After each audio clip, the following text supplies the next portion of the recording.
The CBS Evening News with Walter Cronkite and Robert Barr in Kansas City, Missouri, Ike Pappas in Independence, Missouri, Charles Kuralt in Independence, Neil Strasser in Washington, and George Nathanson in Managua, Nicaragua. Good evening. Former President Harry S. Truman died this morning at age 88. The long vigil at Kansas City's Research Hospital came to an end when hospital spokesman Wayne Connery made the announcement. The Honorable Harry S. Truman, 33rd President of the United States, died at 7:50 a.m. at Research Hospital and Medical Center. They waited patiently for the presidential proclamation of mourning before lowering the flag outside Kansas City's Research Hospital. It was done calmly and with dignity, very much in keeping with the former president's last hours here.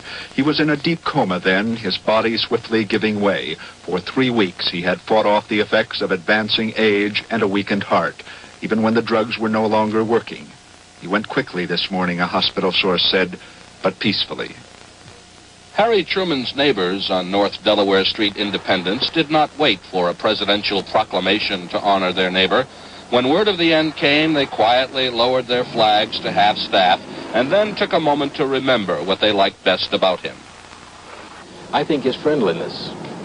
I mean, how often do you have this close a connection to somebody of this integrity and have him always willing to speak to you and to stop and talk to you and to make you feel like as if he knew you. This is the thing that sticks in my mind more than anything else. What do you think is the reaction of your neighbors in Independence? Well, I can't speak for my neighbors, but you can see the flags that are flying on the homes of the neighbors are half-mast. I think this says it. They're really quite sorry, I'm sure. I know we all feel like we've lost a good friend. The flag was also lowered this morning at number 219 North Delaware, the Truman residence. A lone Secret Service man stood guard on the lawn, as within Mr. Truman's wife Bess, the childhood sweetheart he married 53 years ago, mourned. She had suffered with him through the long hours and days of the hospital vigil, and she was tired. Late this afternoon, Mrs. Truman, accompanied by her daughter, Mrs. Margaret Truman Daniel, and her husband, left to go to Carson's funeral home, where the former president's body was now prepared for repose. There was little else stirring today from the house on North Delaware.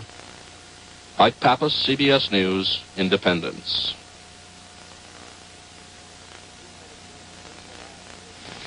The funeral observances will last for 2 days, but without the pomp and fanfare usually accorded to great statesmen. This was the request of Mr. Truman himself. Tomorrow, the body will go by motorcade from the Carson Funeral Home in Independence to the Truman Library and will lie in state there for 24 hours. Thursday, after funeral services in the library's auditorium, Mr. Truman will be buried on the library grounds in a quiet and private ceremony. President Nixon does not plan to attend the funeral, but he and Mrs. Nixon will fly to Independence tomorrow for a wreath-laying ceremony at the library.